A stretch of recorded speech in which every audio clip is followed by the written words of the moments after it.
Hello Sheikh, hello hello. Welcome back to my YouTube channel Khan coaching classes. Myself Aftab Alam.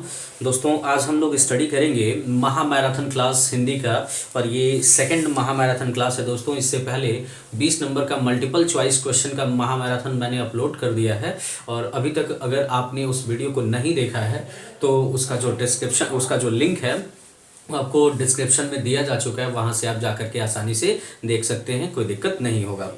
दोस्तों, एक चीज़ और कहना चाहेंगे, वीडियो स्टार्ट करने से पहले इस वीडियो को शुरू से लेकर लास्ट तक देखिएगा। ये 50 नंबर का महा मैराथन क्लास होगा, और इस 50 नंबर से समझ लीजिए दोस्तों, आपको बोर्ड एग्जाम में 50 आउट ऑफ 50 नंबर के आपको बिल्कुल एकदम इसी पैटर्न पे देखने को मिल जाएंगे। बहुत सारे क्वेश्चन फंस भी जाएंगे बोर्ड एग्जाम में, बहुत सारे का मतलब आप समझ लीजिए 50 नंबर का है तो 45 48 तक के नंबर के क्वेश्चन फंस जाएंगे दोस्तों बोर्ड एग्जाम में।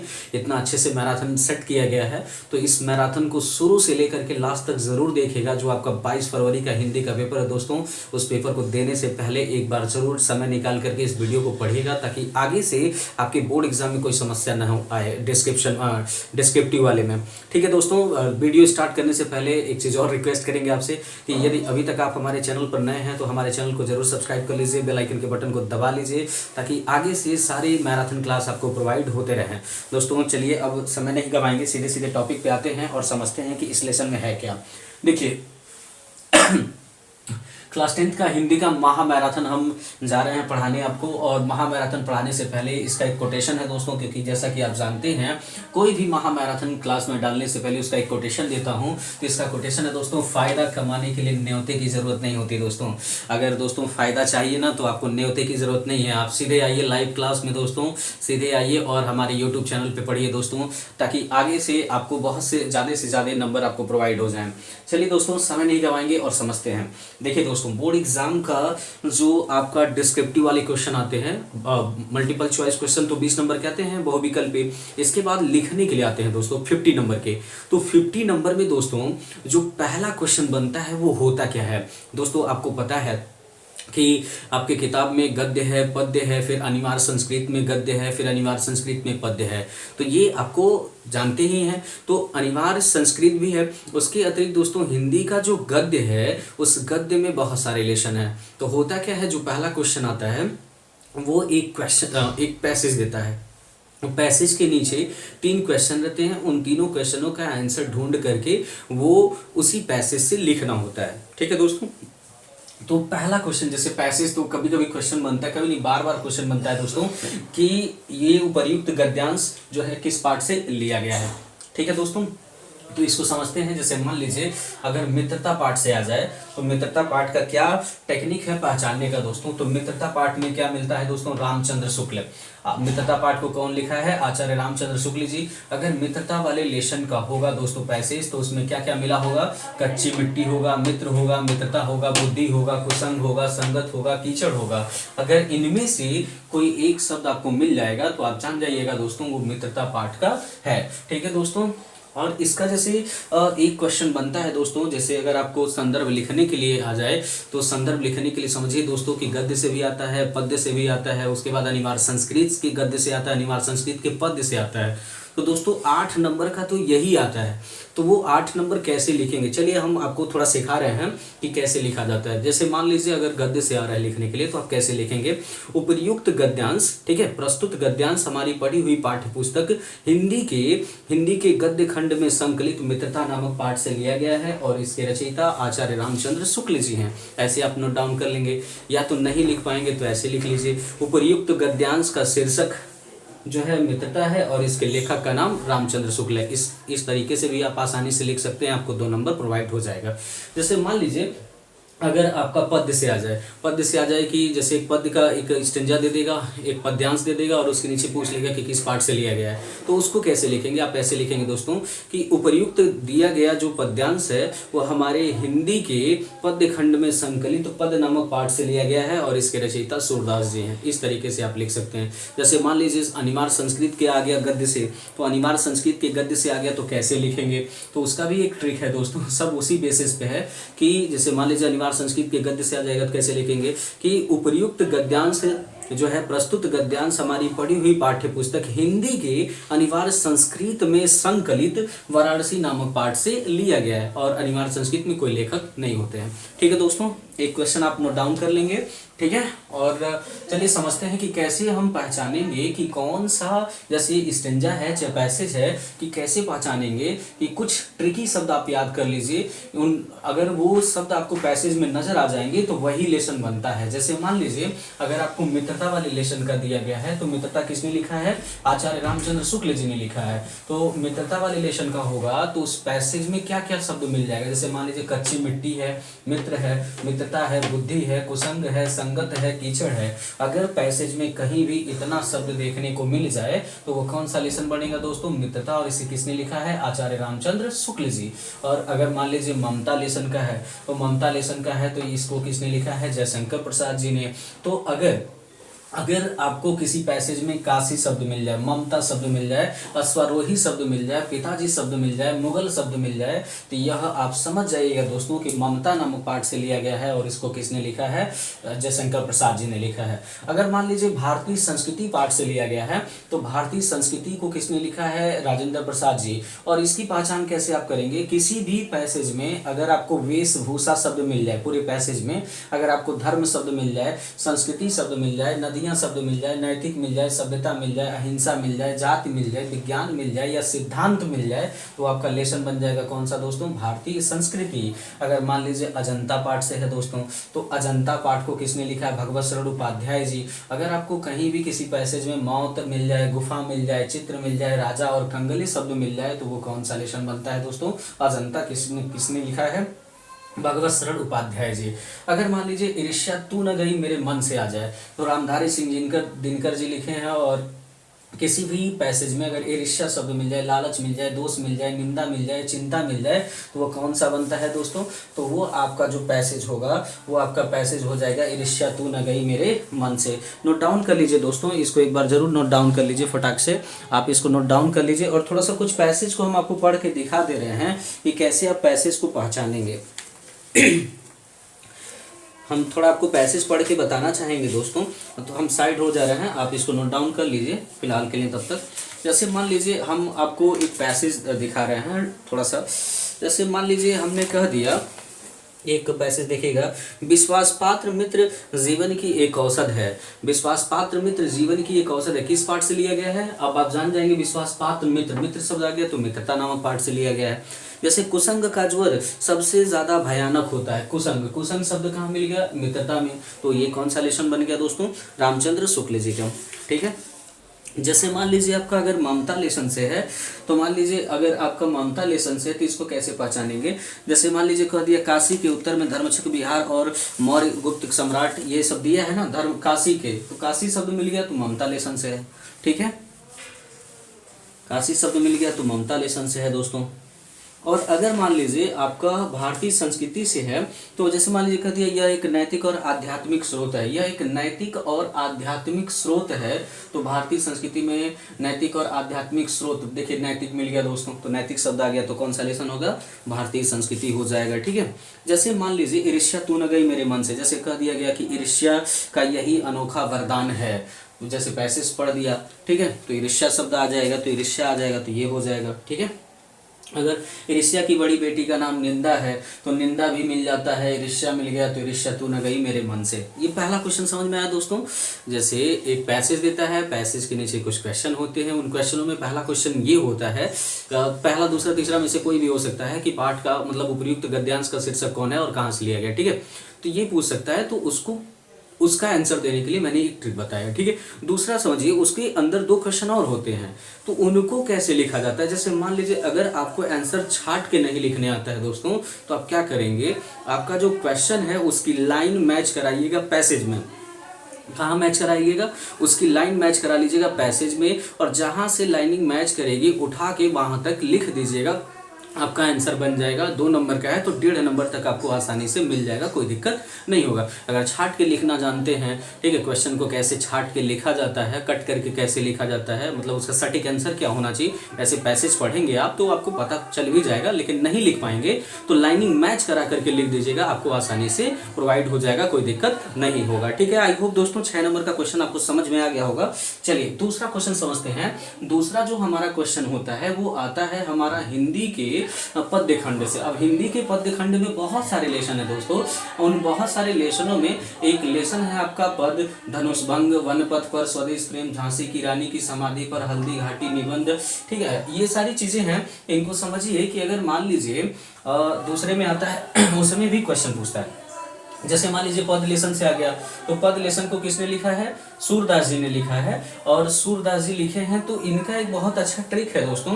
देखिए अगर सूरदास जी वाले लेसन से आता है पद में, तो एक बात आप जान जाइएगा दोस्तों कि सूरदास कोई भी पैसेज लिखे हैं आपके बुक में तो अपना नाम लास्ट में जरूर सूरदास या सूर जरूर लिख देते हैं। जैसे मान लीजिए एक पैसेज हम पढ़ रहे हैं, जैसे हमने कह दिया चरण कमल बंदो हरिराई, जाकी कृपा पंगु गिरि लंघे, अंधे को सब कुछ दरसाई, बहिरो सुने गुंगी पुनि बोले, ग्रंक चले सिर छत्र धराई, सूरदास स्वामी करुणा में, सूरदास स्वामी करुणा में, बार बार बंदो तीन पाई। तो आप देखेंगे दोस्तों सूरदास आ गया, तो सूरदास आ गया तो कौन सा, तो दोस्तों पद नामक पाठ है और किसने लिखा है, सूरदास जी ने लिखा है।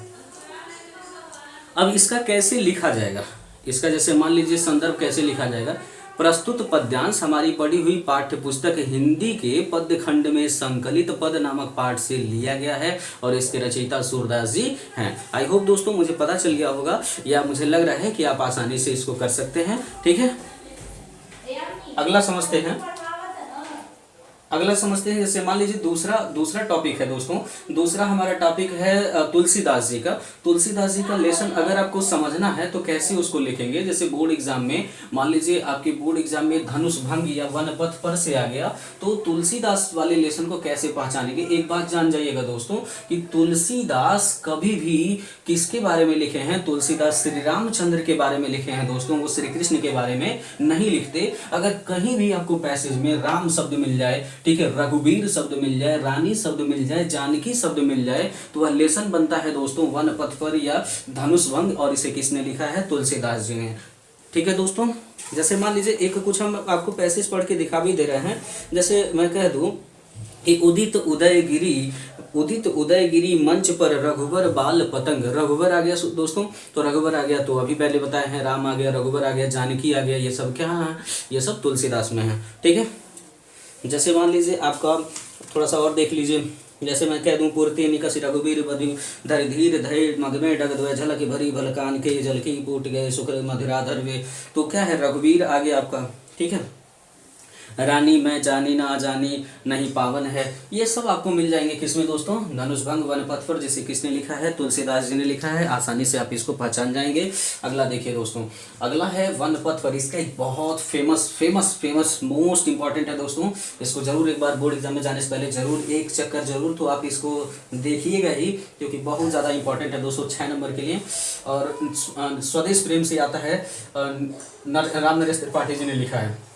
और इसमें से कौन सा पैसेज आता है दोस्तों, निर्भय स्वागत करो मृत्यु का, मृत्यु है एक विश्राम स्थल।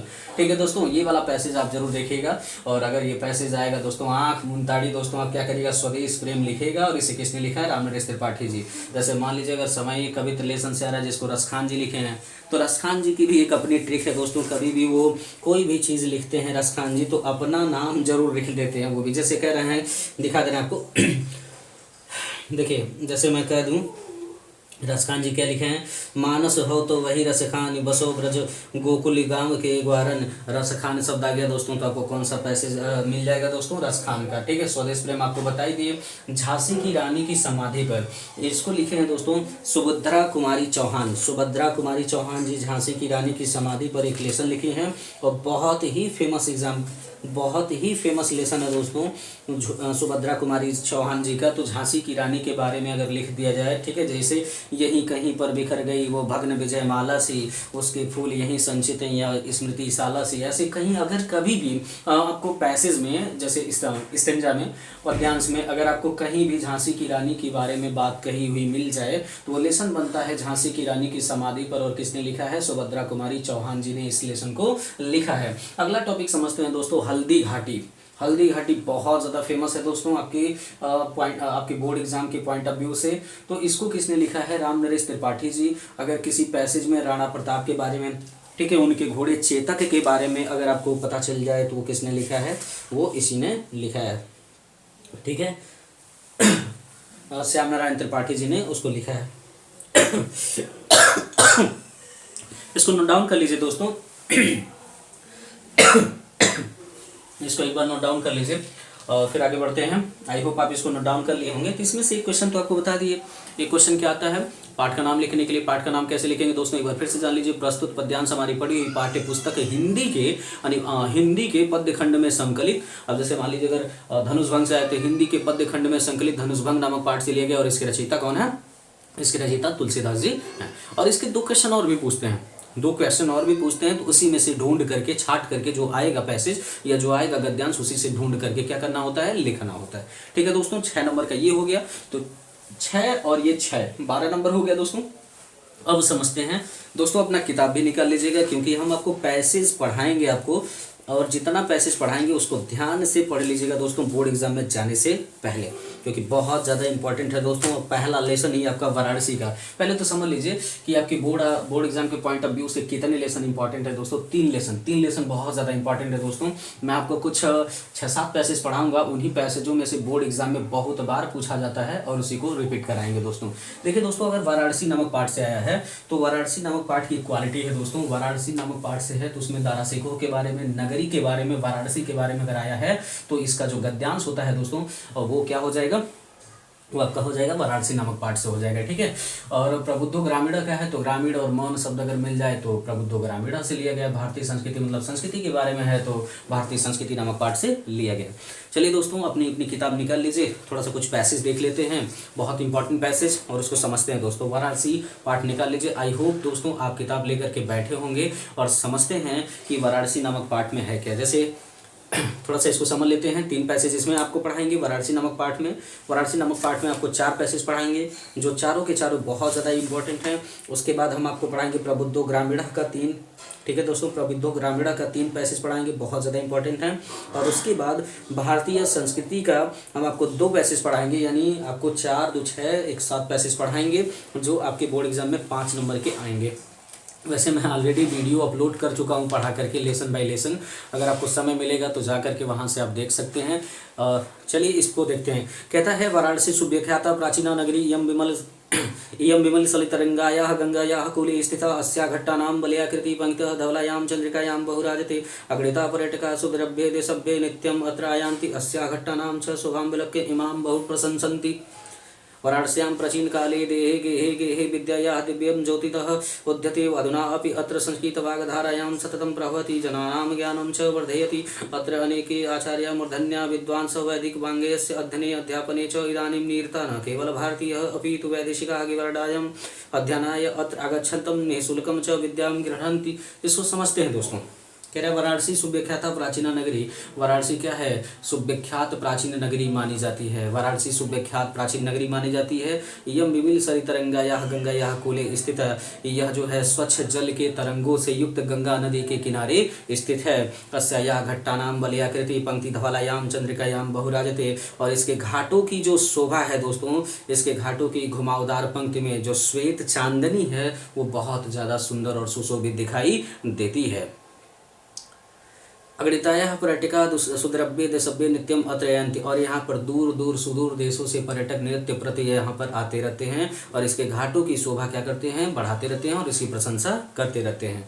वाराणस्यां प्राचीन काले देहे गेहे गेहे विद्यायां दिव्यम ज्योतिर्म उदिते। वाराणसी काल में प्राचीन काल से ही घर घर में विद्या की ज्योति की अलौकिकता या प्रकाशित की गई है। अधुना अपि अत्र संस्कृत वाग्धारा सततम प्रवहति। और आज भी यहाँ संस्कृत की वाणी की धारा जो है निरंतर प्रवाहित तो होती रहती है। जनानां ज्ञानम च वर्धयति। और आज भी लोगों में यह ज्ञान को बढ़ाती रहती है। अनेके आचार्य मूर्धन्या विद्वांस वैदिक मांगस्य अध्ययनम अध्यापने च इदानीं निरत। अनेक आचार्य वैदिक मूर्धन्य विद्वांस और अनेक आचार्य वैदिक मूर्धन्य विद्वान यहाँ पर आकर के अध्ययन और अध्यापन का कार्य किए थे। न केवलम भारतीय अपि वैदेशिका गिवाड़याम अध्ययनाम तो अत्र गच्छन्। न केवल भारतीय बल्कि विदेशों से लोग भी आकर के यहाँ के वैदिक साइंस मतलब यहाँ की संस्कृति का अध्ययन किए थे। निःशुल्कम च विद्याम गृह्णन्ति। यहाँ पर निःशुल्क में शिक्षा प्रोवाइड की जाती थी, निःशुल्क में शिक्षा दी जाती थी। अत्र हिंदू विश्वविद्यालय संस्कृत विश्वविद्यालय काशी विद्यापीठम इत्यते त्रयः विश्वविद्यालयः सन्ति येषु नवीनानां प्राचीनानां च ज्ञान विज्ञानम विषयाणाम अध्ययनम प्रचलति। कह रहा है क्या, यहाँ पर हिंदू विश्वविद्यालय है, काशी विश्वविद्यालय है, संस्कृत विश्वविद्यालय है। ये 3 विश्वविद्यालय हैं दोस्तों जिसमें नवीन और प्राचीन ज्ञान विज्ञान के विषयों का अध्ययन निरंतर चलता रहता है। अगला समझते हैं दोस्तों, ऐसा नगरी भारतीय संस्कृति संस्कृत भाषा या केंद्र स्थलम अस्ति। ये जो नगरी है भारतीय संस्कृति की केंद्र भाषा और केंद्र स्थली मानी जाती है। इति एव संस्कृत वाङ्मय से संस्कृतस्य आलोकः सर्वत्र प्रसिद्ध। और यहीं से संस्कृत भाषा का जो प्रचार प्रसार है यहीं से हर जगह फैला हुआ है। मुगल युवराज दाराशिकोह अत्रागत भारतीय दर्शन शास्त्राणाम अध्ययनम अकरोत्। मुगल युवराज जो दाराशिकोह जी थे वो यहीं पर आकर के भारतीय संस्कृति का अध्ययन और अध्यापन किए थे। स तेषां ज्ञानेन तथा प्रभावित अभवत। वह यहाँ के ज्ञान से इतना ज़्यादा प्रभावित हुआ कि वह अपने मतलब वह यहाँ का जो अनुवाद था अपने पारसी भाषा में जाकर के, संस्कृत भाषा का अनुवाद पारसी भाषा में जाकर के कराया था। अगला देख लीजिए, बहुत इंपॉर्टेंट है दोस्तों। इयम नगरी धर्मणायाम संगम स्थली। यह जो नगरी है विभिन्न धर्मों की संगम स्थली मानी जाती है। महात्मा बुद्ध, तीर्थंकर, पार्श्वनाथ, शंकराचार्य, कबीरदास जी, गोस्वामी तुलसीदास जी और अनेक महात्मा यहाँ पर आए, अपने विचारों का प्रचार प्रसार किए। न केवल दर्शन शास्त्र में, साहित्य के शास्त्र में, धर्म के शास्त्र में, बल्कि कला के क्षेत्र में भी, या विभिन्न कला के क्षेत्र में, शिल्प कलाओं के क्षेत्र में बहुत ज़्यादा विख्यात है। यहाँ की जो रेशमी साड़ियाँ हैं दोस्तों वह देश विदेश में बहुत ज़्यादा फेमस है। ठीक है, यहाँ तक बोर्ड एग्जाम में बहुत ज़्यादा इंपॉर्टेंट है। एक बार आप ज़रूर देख लीजिएगा, फिर से वीडियो रिवाइज करके पढ़ लीजिएगा ताकि आगे से आपको कोई समस्या नहीं आए। अगला लेसन निकाल लीजिए दोस्तों, प्रबुद्धो ग्रामीण। प्रबुद्धो ग्रामीण, वैसे मैं इसका वीडियो थोड़ा सा अपलोड कर दिया हूँ। ठीक है, अगर आप इसका सेपरेट वीडियो देखना चाहेंगे तो इसका सेपरेट वीडियो भी मैं अपलोड कर चुका हूँ, तो उसको भी आप आसानी से वहाँ से जा कर के पढ़ सकते हैं, कोई दिक्कत नहीं होगी। ठीक है, चलिए प्रबुद्धो ग्रामीण समझ लेते हैं, 5 मिनट टाइम दे करके इसको भी देख लेते हैं। जैसे प्रबुद्धो ग्रामीण से क्या आता है, इससे आता है दोस्तों, एकदा बहवः जना धूमयानम आरोह्यम नगरम प्रति गच्छन्ति अस्म। इसको थोड़ा सा हम आपको सिंपल वे में बता दे रहे हैं कि एक बार होता क्या है कि एक बार की बात होती है कि बहुत से लोग रेलगाड़ी पर चढ़कर नगर से मतलब शहर की ओर जा रहे थे। तो उसमें कुछ गांव वाले और कुछ शहर वाले थे। तो उसमें एक गांव वाला भी था। तो एक शहर वाला वहां पे चढ़ता है और कहता है कि गांव वाले पहले की तरह ही आज भी अशिक्षित हैं, इनमें न कभी सुधार हुआ है और न ही कभी हो पाएगा। ठीक है, तो वो ये भी बोलता है कि ये सब मूर्ख हैं, ठीक है, इनका कभी विकास नहीं हुआ। तो वहाँ पर एक ग्रामीण रहता है, वो कहता है ठीक है सर, आप ही तो बड़ा बुद्धिमान दिखते हैं, तो आप ही कुछ कहें। तो उसके बाद वो अपना सेखी बघाड़ता है। वो कहता है कि मतलब गर्व से कहता है कि हम लोगों को एक शर्त रख लेनी चाहिए दोस्तों। अगर ग्रामीण वाला कहता है गाँव वाला कि एक शर्त हम आपसे पूछते हैं, अगर आप उसका आंसर नहीं दे पाएंगे तो आप मुझे क्या करिएगा, 10 रुपये दीजिएगा, और आप क्वेश्चन पूछेगा, अगर मैं आंसर नहीं दे पाऊंगा तो 10 रुपये दूंगा। उसके बाद वो क्वेश्चन पूछता है, उसका जवाब नहीं दे पाता तो उसे लज्जा भाव से उसे क्या करता है, 10 रुपये वापस लौटा देता है। ये कहानी है दोस्तों। ठीक है, अगला समझते हैं, अगला और इम्पोर्टेंट समझते हैं दोस्तों। इसी तरीके से हूबहू 5 नंबर का अनुवाद आता है किससे, संस्कृत के पद्यांश से। अब उस संस्कृत के पद्यांश में 5 लेसन आपको इम्पोर्टेंट है दोस्तों। वीरा वीरेण पूज्यते, ठीक है, अब वीरा वीरेण पूज्यते, इसमें 2 पोयम है, बंधम मरणम उत्तरम वाला। ठीक है दोस्तों, और उसके बाद प्रबुद्धो ग्रामीणम अप्रतो दूरगामी, अभी हम पढ़ा दे रहे हैं। भारतीय संस्कृति में सर्वे भवन्ति, और जीवन सूत्रार्थ में 2 आपको पढ़ना है, अन्युक्त विलास में 2-3 पढ़ लेंगे तो आपका 5 नंबर का मिल जाएगा। तो पहली बात, इसका जो संदर्भ है वो कैसे लिखेंगे। जैसे मान लीजिए आपका लेसन आ गया वीरा वीरण पूज्यते से, तो कैसे लिखेंगे दोस्तों इसका संदर्भ। देखिए, प्रस्तुत पद्यांश हमारी पढ़ी हुई पाठ्य पुस्तक हिंदी के अनिवार्य संस्कृत में संकलित वीरा वीरण पूज्यते नामक पाठ से लिया गया है। ठीक है दोस्तों, आई होप, मुझे लगता है कि आपको क्लियर हो गया होगा। ठीक है, चलिए समझते हैं, और इसको समझते हैं दोस्तों।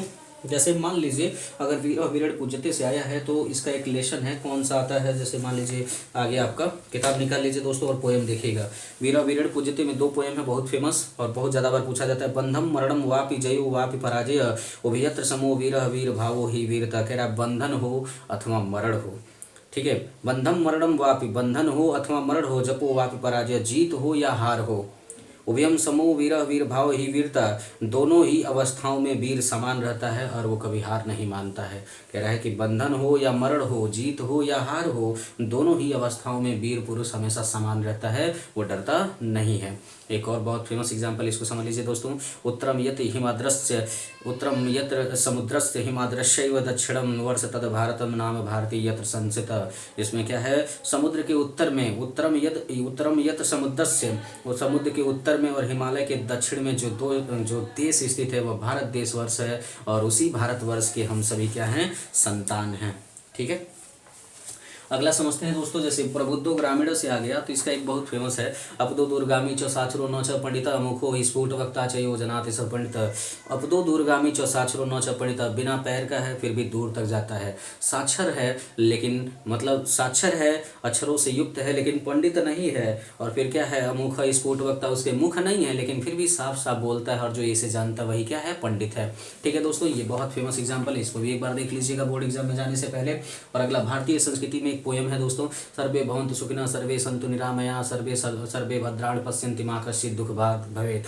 सभी लोगों का कल्याण हो, सभी लोग रोग रहित रहें, सर्वे भवन्तु सुखिनः, सभी लोग सुखी रहें, सर्वे सन्तु निरामया, सभी लोग निरोगी हों, सर्वे भद्राणि पश्यन्ति, सबका कल्याण हो, मा कश्चित् दुःख भाग् भवेत्, और किसी को कोई दुख न हो। ये बहुत फेमस था दोस्तों। जीवन सूत्राण का देख लीजिए, जीवन सूत्राण में 2 दोस्तों बहुत ज़्यादा बार पूछा जाता है, किस्विदम गुरुतरम भूमि किस्विच्चरम च खात, किस्विदम शीघ्रतरम बातात, किस्विदम बहुतरम तृणात्, माता गुरुतरे भूमि खात पित्तोच्चरास्था मन शीघ्रतरम बातात, चिंता बहुतरड़ी तृणात्। इसमें होता क्या है दोस्तों कि यक्ष से मतलब यक्ष जो है युधिष्ठिर से पूछता है, किस्विदम गुरुतरम भूमि खात, बताओ, मतलब युधिष्ठिर से यक्ष पूछता है, युधिष्ठिर मुझे ये बताओ कि भूमि से महान क्या है। ठीक है, भूमि से महान क्या है, आकाश से ज़्यादा ऊंचा क्या है, किस्विदम शीघ्रतरम बातात, और हवा से तेज ज़्यादा क्या चलता है, और एक सूखे हुए तिनके से भी सूखा हुआ चीज़ क्या होता है। तो इस पे यक्ष जो है जब इतना पूछता है तो युधिष्ठिर क्या जवाब देते हो, कहते हैं माता गुरुतरे भूमि खात, माता जो है भूमि से ज़्यादा बड़ी होती है, पित्तोच्चरास्था, और आकाश से ज़्यादा ऊंचा पिता होता है, मन शीघ्रतरम बातात, मन से ज़्यादा तेज चलने वाला चीज़ क्या होता है दोस्तों, सॉरी, हवा से चलने वाला ज़्यादा तीव्र गति से क्या चलता है, मन चलता है, चिंता बहुतरड़ी तृणात्, और एक सूखे हुए तिनके से भी सूखा हुआ चीज़ क्या होता है, चिंता। एक और समझिए दोस्तों, इसका फेमस एग्जाम्पल वो भी पूछ सकता है बोर्ड एग्जाम में, किस्विदम प्रवशतो मित्रम किस्मिन् मित्रम गृहे सत आतुरस्य च किं मित्रम किस्मिन् मित्रम मरिष्यत, सार्थः प्रवशतो मित्रम भार्या मित्रम गृहे सत आतुरस्य भीषणम मित्रम दानम मित्रम मरिष्यत। यक्ष जो है युधिष्ठिर से पूछता है, युधिष्ठिर मुझे ये बताओ कि किस्वतम प्रवशतो मित्रम, प्रवास में रहने वाला तुम्हारा मित्र कौन है, किस्मिन् मित्रम गृहे सत, घर में रहने वाला इंसान का मित्र कौन होता है, आतुरस्य च किम मित्रम, और रोगी का मित्र कौन होता है, किस्वित मित्रम मरिष्यतम, और मरने के बाद मित्र कौन होता है। इस पे यक्ष को युधिष्ठिर जवाब क्या देते हैं, कहते हैं सार्थ प्रवस्ता मित्रम, जो प्रवास में रहने वाला मित्र होता है वह धन होता है, अगर आपके पास धन है तो वही प्रवास में विदेश में आपका मित्र होता है। भार्या मित्रम गृहे सत, और पत्नी जो है घर में सबसे अच्छी दोस्त होती है। आतुरस्य भीषणम मित्रम दानम मित्रम मरिष्यत, और एक रोगी का मित्र उसका वैद्य होता है, और मरने के बाद इंसान का मित्र उसका दान होता है, जो भी वो जिंदगी में जीते जी दान किया है वही उसका क्या होगा, उसका आपका मित्र होगा। अगला देखते हैं दोस्तों, एक बहुत फेमस है अन्योक्त विलासा का, अन्योक्त विलासा का ये भी बहुत बार पूछ सकता है। नव ताड़नाथ, इसको देख लेते हैं दोस्तों। नौ वै ताड़नाथ तापनाद वहीन मध्य नौ वै विक्रयात क्लिश्चन मानुष सस्म स्वर्णस्य में मुख्य दुखम तदेकम यतो माँ जना गुंजाया तोलेयंती। अन्युक्त विलासा का बहुत फेमस पोएम है दोस्तों, और ये बोर्ड एग्जाम में पूछ सकता है, इसलिए इसको पढ़ा रहे हैं। देखिए दोस्तों, सोना कहता है, न तो मुझे पीटने से, न आग में मुझे तपाने से, न मुझे बेचने से मैं इससे ज़्यादा दुखी नहीं हूँ। मेरे दुख का एक ही कारण है, क्योंकि मुझे किस में तौला जाता है, गुंजों में तौला जाता है, इसी वजह से वो क्या है, दुखी है। ठीक है, चलिए अगला समझते हैं दोस्तों। अगला जो हमारा आपका 5वां क्वेश्चन बनता है, ठीक है, ये 5-5 नंबर का था दोस्तों।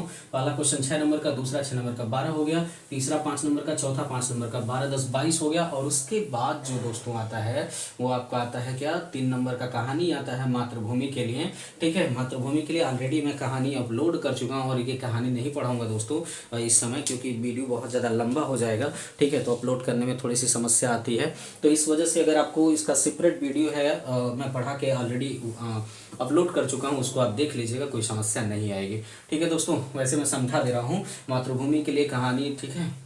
इसका प्रथम सर्ग, कभी कभी ये होता है दोस्तों कि इसमें होता क्या है कि कभी कभी संकल्प सर्ग पूछता है, ठीक है। संकल्प सर्ग की कहानी लिखिए, तो संकल्प सर्ग में क्या है, प्रथम सर्ग, ठीक है, द्वितीय सर्ग को संघर्ष सर्ग कहते हैं, तृतीय सर्ग को बलिदान सर्ग कहते हैं। ये थोड़ा सा आपको जानना है। मातृभूमि के लिए कहानी जो है चंद्रशेखर की आज़ाद की कहानी है। पहले सर्ग में वो बचपन में रहते हैं तो क्या होता है, दूसरे सर्ग में कैसे संघर्ष करते हैं, ठीक है, कैसे संघर्ष करते हैं, साइमन कमीशन आता है उसको कैसे मार के भगाया जाता है, तीसरे में उनकी जान चली जाती है। यही आपको पढ़ना है और ऑलरेडी इसका वीडियो मैं अपलोड कर चुका हूँ।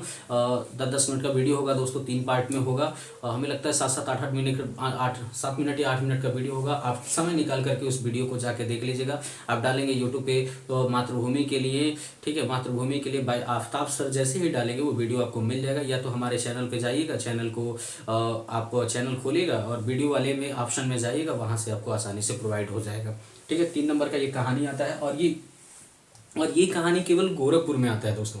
गोरखपुर जिले के बच्चों के लिए है, देवरिया जिले के बच्चों के लिए अलग है, कुशीनगर जिले के बच्चों के लिए अलग कहानी है। ये बहुत सारे क्वेश्चन आते हैं, उन क्वेश्चनों में से आपको ढूंढना मातृभूमि के लिए जो कहानी है वही आपको लिखना है, सारे नहीं लिखना है, ठीक है। इस वजह से इस पर थोड़ा सा फोकस करिए। ये नहीं कि कोई भी कहानी लिख देंगे तो आपको नंबर मिल जाएगा, नहीं दोस्तों। गोरखपुर जिले में आपको मातृभूमि के लिए कहानी पढ़ाई जाती है, उसी को लिखेंगे तभी आपको नंबर प्रोवाइड होगा। चलिए समझते हैं अगला, जीवन परिचय।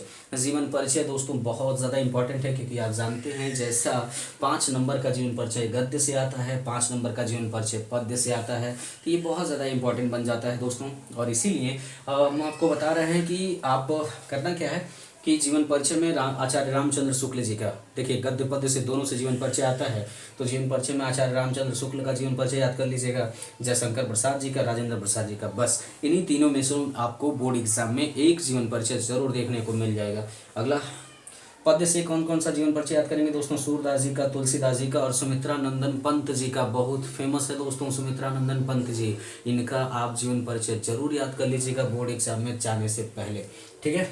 और जीवन परिचय में लिखते क्या है दोस्तों, थोड़ा सा समझ लीजिए जीवन परिचय को हम कैसे लिखते हैं। जीवन परिचय में कभी भी शब्दों को जब लिखा जाता है तो कैसे लिखेंगे, जैसे मान लीजिए रामचंद्र शुक्ल जी का जीवन परिचय लिख रहे हैं तो कैसे लिखेंगे, आप लिखेंगे हिंदी के प्रतिभा संपन्न मूर्धन्य समीक्षक एवं युग प्रवर्तक आचार्य रामचंद्र शुक्ल का जन्म 14 अक्टूबर 1884 को बस्ती के अगोना नामक ग्राम में हुआ था, ठीक है, अगोना नामक ग्राम में हुआ था। यह एक धनी परिवार में पैदा हुए थे। इनके पिताजी का नाम क्या था, चंद्रबली था, और इनके पिताजी क्या थे, कानूनगो थे। इनकी माता का नाम विभासी देवी था, जो एक बहुत धार्मिक महिला थी, ठीक है। और ये जब बचपन में थे तो बचपन में क्लास 10th की पढ़ाई या इस मिशन स्कूल से किए थे, और उसके बाद क्लास 12th की पढ़ाई इलाहाबाद से इन्होंने किया था। ये थोड़े से मैथ में कमज़ोर थे, इसी वजह से ये पढ़ाई छोड़ दिए, लेकिन मिर्ज़ापुर में एक टीचर के रूप में ये कार्यरत थे, काम कर रहे थे। काशी नागरी प्रचारणी पत्रिका का इन्होंने संपादन भी किया था। काशी हिंदू विश्वविद्यालय में ये हिंदी के अध्यापक भी रह चुके थे, और इनकी मौत 2 फरवरी सन 1941 को हुई थी। इनकी कुछ रचनाएं निम्न हैं, तो रचना आप डालेंगे, रचना लिखेंगे चिंतामणि, रस मीमांसा, त्रिवेणी, ये सब इनकी क्या है, रचनाएं हैं। और हिंदी साहित्य में स्थान, इनका हिंदी साहित्य में क्या स्थान, आप ऐसे लिखेंगे कि आचार्य रामचंद्र शुक्ल जी का जो हिंदी साहित्य में स्थान है वह एक आलोचक के रूप में, श्रेष्ठ निबंधकार के रूप में, निष्पक्ष इतिहासकार थे, और शुक्ल युग जो था इन्हीं के नाम से जाना जाता है। ऐसे आप लिखेंगे दोस्तों तो आपको 5 में 5 बोर्ड एग्जाम में ज़रूर मिलेगा, ठीक है दोस्तों। तो आप करेंगे क्या कि रामचंद्र शुक्ल, जयशंकर प्रसाद, राजेंद्र प्रसाद जी का आप जीवन परिचय याद कर लेंगे। ठीक उसी तरीके से पद्य से सूरदास, तुलसीदास और सुमित्रा नंदन पंत जी का जीवन परिचय याद कर लेंगे। ये 10 नंबर का है दोस्तों, आपको क्लियर हो जाएगा। अगला समझते हैं दोस्तों श्लोक। देखिए दोस्तों, अनिवार्य संस्कृत से आपको क्या करना है, आपको 2 पोएम याद करना है, 2-2 लाइन का। बहुत आसान है, कैसे याद करेंगे।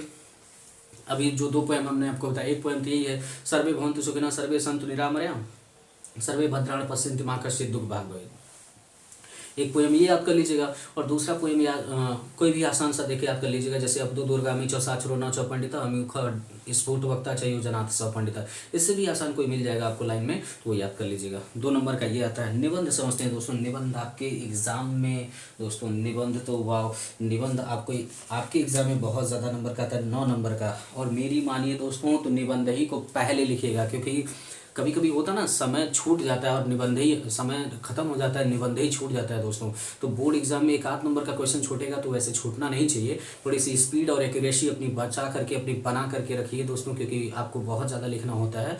तो हमारा मानना ये है कि जैसे ही आपको क्वेश्चन टच करिएगा तो सबसे पहले निबंध ही लिख दीजिएगा 3-4 पन्ने का, ठीक है दोस्तों। और निबंध ज़्यादातर किस पे पूछा जाता है आपके बोर्ड एग्जाम में, 9 नंबर का निबंध आता है। इस पर जरूर फोकस करिएगा दोस्तों, घर पर आप प्रिपेयर करिएगा, निबंध का हेडिंग याद करिएगा, तैयार करिएगा।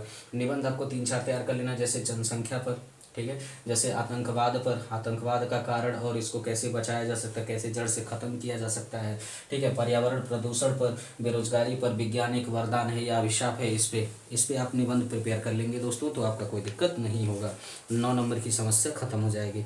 ठीक है दोस्तों, अगला समझते हैं हम लोग। अगला दोस्तों इसको एक बार नोट कर लीजिए, स्क्रीनशॉट ले लीजिए दोस्तों, स्क्रीनशॉट जरूर ले लीजिएगा। सारे क्वेश्चनों का बोर्ड एग्जाम में जाने से पहले इसको अच्छे से पढ़िएगा। और एक चीज़ और दोस्तों, अभी एक टॉपिक और छोटा हुआ है कि अनिवार्य संस्कृत से क्वेश्चन आंसर आते हैं। मैं आपको ज़्यादा क्वेश्चन नहीं बताऊंगा दोस्तों, मैं आपको 12 क्वेश्चन बताऊंगा, और उन 12 क्वेश्चनों में से बोर्ड एग्जाम में आपको 2 क्वेश्चन देखने को मिल जाएंगे। 12 क्वेश्चन बताऊँगा और उसका आंसर भी बताऊँगा दोस्तों। आई होप आप इसको नोट डाउन कर लिए होंगे। चलिए इसको इरेज करते हैं और समझते हैं दोस्तों, बने रहिए हमारे साथ। और नेक्स्ट संडे को दोस्तों हमारा आएगा, आपका हमारा जो आएगा वो इंग्लिश का महा मैराथन आएगा दोस्तों नेक्स्ट संडे को। और इंग्लिश का महा मैराथन दोस्तों एकदम बिल्कुल खिलौने की तरह सेकंड पेपर कैसे इजीली तरीके से आप सॉल्व कर सकते हैं, जो भी सेकंड पेपर से आते हैं। और उसके बाद नेक्स्ट संडे को फर्स्ट पेपर का आएगा दोस्तों 50 नंबर का, ठीक है। पहले तो 20 नंबर का मल्टीपल चॉइस क्वेश्चन आएंगे, और उसके बाद आपका जो है 20 नंबर के मल्टीपल चॉइस क्वेश्चन के बाद आपका 50 नंबर का डिस्क्रिप्टिव आएगा।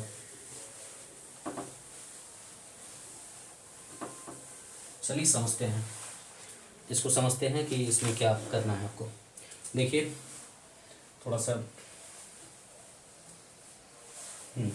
इसको समझते हैं दोस्तों। क्वेश्चन नंबर ये मतलब 9 है आपका, 9 क्वेश्चन आते हैं। क्वेश्चन नंबर 9 भी देख लेते हैं। क्वेश्चन नंबर 9 का पहला क्या है? क्वेश्चन नंबर 9 का पहला, भारतीय संस्कृति की कीदृशी वर्तते।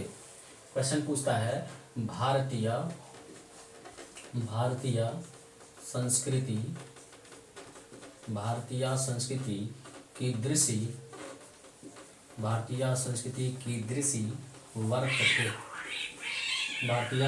कीदृशी वर्तते। इसका आंसर क्या होता है दोस्तों? सदा गतिशीला। जैसे इसका बड़ा सिंपल सा आंसर है, भारतीय संस्कृति की दृष्टि वर्तते का आंसर क्या है कि भारतीय संस्कृति सदा गतिशीला वर्तते। भारतीय संस्कृति सदा गतिशीला वर्तते, इसका आंसर हो जाएगा। कैसे दोस्तों? भारतीय संस्कृति की दृष्टि वर्तते, भारतीय संस्कृति कैसी है तो वह सदा गतिशील रहने वाली है, ठीक है।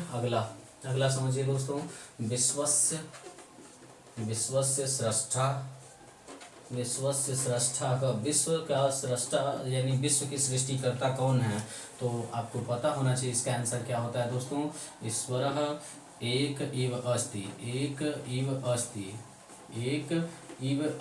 ठीक है। विश्व से सृष्टा कह अस्ति दोस्तों, ना सिंपल है। विश्व सृष्टि के निर्माणक कौन है? तो विश्व से सृष्टा ईश्वरः एक इव अस्ति, इसका आंसर हो जाएगा, ठीक है। तीसरा क्वेश्चन देखिए दोस्तों, भारतीय संस्कृति का संगम स्थली अस्ति। भारतीय संस्कृति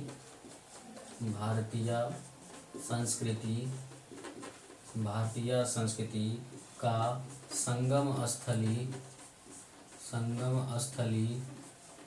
भारतीय संस्कृति का संगम स्थली, तो इसका आंसर हो जाएगा भारतीय संस्कृति की संगम स्थली क्या है दोस्तों? सर्वेषां मतावलंबिनाम, इसका आंसर हो जाएगा भारतीय संस्कृति सर्वेषां मतावलंबिनाम संगम स्थली अस्ति, इसका आंसर हो जाएगा।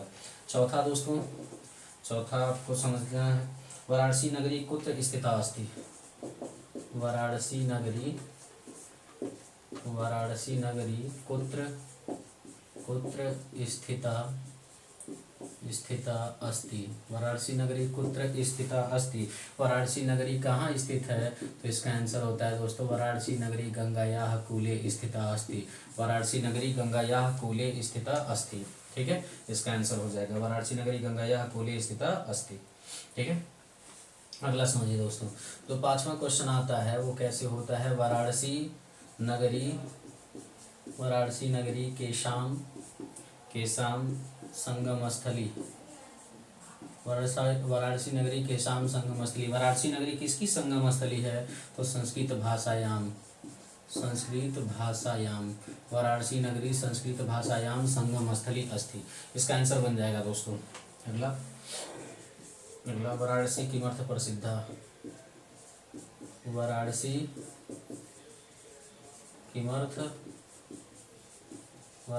किमर्थ प्रसिद्धा। इसका क्या बन जाएगा, विविध धर्माणाम शिल्पानाम कलानाम च कीर्ति प्रसिद्धा। विविध धर्माणाम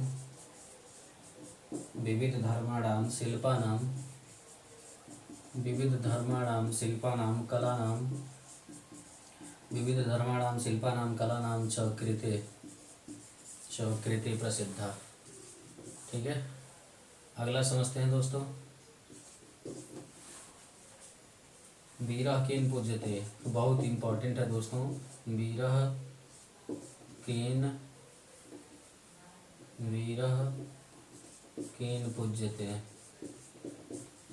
केन पूज्यते।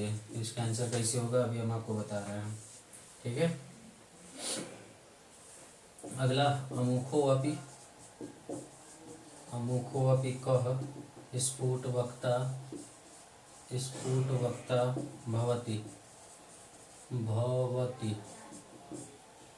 भवति। कैसे इसका आंसर होगा अभी समझ लीजिएगा। ज्ञानम कुत्र संभवति।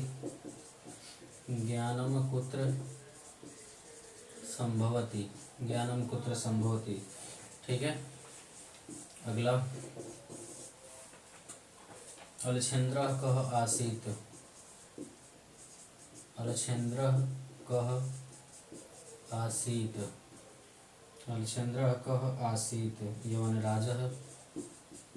यवनराजः।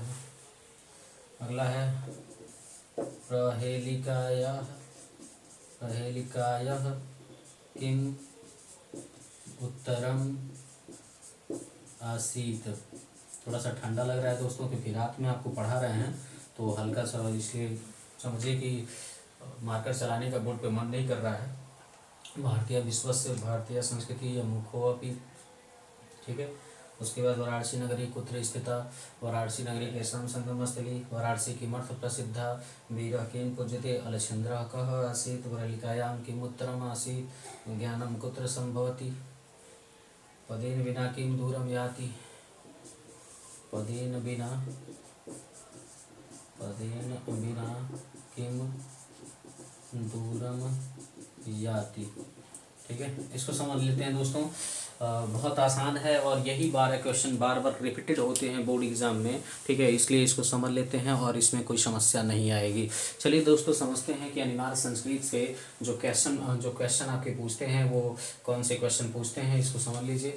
जो पहला क्वेश्चन बनता है दोस्तों अनिवार्य संस्कृति से, वो जैसे मान लीजिए क्या बन सकता है, भारतीय संस्कृति कीदृशी वर्तते। तो भारतीय संस्कृति कीदृशी वर्तते का आंसर क्या हो जाएगा, कीदृशी की जगह पर केवल सदा गतिशीला लिख देंगे, हो जाएगा भारतीय संस्कृति सदा गतिशीला वर्तते, आंसर बन गया।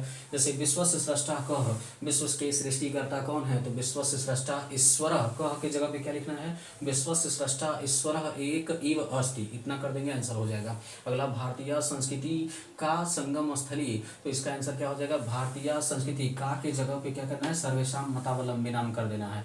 भारतीय संस्कृति सर्वेषां मतावलंबिनाम स्थली अस्ति, ऐसे कर देना है। अगला वाराणसी नगरी कुत्र स्थिता अस्ति। वाराणसी नगरी किसके किनारे स्थित है, तो कुत्र की जगह पे गंगायाः कूले कर देंगे, हो जाएगा वाराणसी नगरी गंगायाः कूले स्थिता अस्ति। अगला वाराणसी नगरी के शाम संगम स्थली अस्ति। तो वाराणसी नगरी संस्कृत के शाम के जगह पे संस्कृत भाषायाम संगम स्थली अस्ति हो जाएगा। अगला वाराणसी किमर्थ प्रसिद्धा। वाराणसी किस लिए फेमस है, तो वाराणसी विविधाम धर्माणाम शिल्पानाम कलानाम च कीर्ते प्रसिद्धा अस्ति, बन जाएगा। अगला वीरः केन पूज्यते, केन के जगह पे वीरेण कर देंगे, आंसर हो जाएगा वीरः वीरेण पूज्यते। अमुखो अपि क स्फुट वक्ता भवति, बिना मुख के कौन बोलता है, तो अमुख अपि, क की जगह पे अमुखो अपि पत्रम स्फुट वक्ता भवति। ठीक है। अगला ज्ञानम कुत्र संभवति, ज्ञानम कुत्र के जगह पे सर्वत्र हो जाएगा, ज्ञानम सर्वत्र संभवति। अगला अलछंद्र क आसीत, अलछंद्र यवन राजा आसीत। अगला क्या है, प्रहेलिकायाम किम उत्तरम आसीत, तो पहेली का उत्तर क्या था, प्रहेलिकाया पत्रम उत्तरम आसीत हो जाएगा। अगला पदेन बिनम, पदेन बिना किम दूरम याति, बिना पैरों के कौन दूर तक जाता है, तो पदेन बिना पत्रम दूरम याति।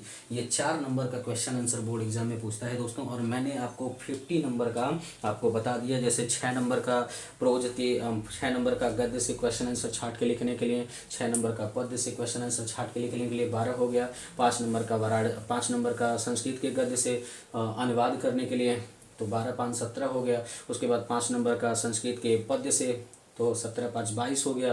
और उसके बाद आपका मातृभूमि के लिए 3 नंबर का तो 22 3 25 हो गया। फिर उसके बाद आपका जीवन परिचय 10 नंबर का तो 25 10 35 हो गया। उसके बाद 9 नंबर का आपने एस्से लिखा है तो 44 हो गया। 2 नंबर का श्लोक आपने दिया है अनिवार्य संस्कृत से, मतलब पोएम लिखने के लिए, तो 46 हो गया। और 4 नंबर का ये दोस्तों अनिवार्य संस्कृत से क्वेश्चन आंसर लिखने के लिए आता है, 50 हो गया। दोस्तों इतना अगर आप प्रिपेयर कर लेते हैं 50 नंबर का, तो आप ये विश्वास मानिए हमारा कि आपको बोर्ड एग्जाम में ये मान के चलिए 50 में 47 से 48 नंबर का हूबहू क्वेश्चन इसी में से, इसी मैराथन क्लास से देखने को मिल जाएंगे। इससे ज़्यादा कुछ नहीं कहेंगे दोस्तों। एक देखिए, जब से शुरू से स्टार्ट किए हैं और लास्ट हो गया, अभी तक नहीं कहें, एक लाइक तो बनता है दोस्तों, एक लाइक कर दीजिए, वीडियो को शेयर भी कर लीजिएगा दोस्तों, वीडियो अच्छा लगा हो। और 22 फरवरी को आप अच्छे से खिलखिलाते हुए आइएगा दोस्तों, पेपर अच्छे से कीजिएगा। बेस्ट ऑफ लक दोस्तों, फिर मिलेंगे नेक्स्ट वीडियो में, महामैराथन के वीडियो में, इंग्लिश की वीडियो में। और दोस्तों तब तक के लिए बाय बाय, धन्यवाद दोस्तों वीडियो देखने के लिए। और दोस्तों वीडियो को शेयर भी कीजिएगा।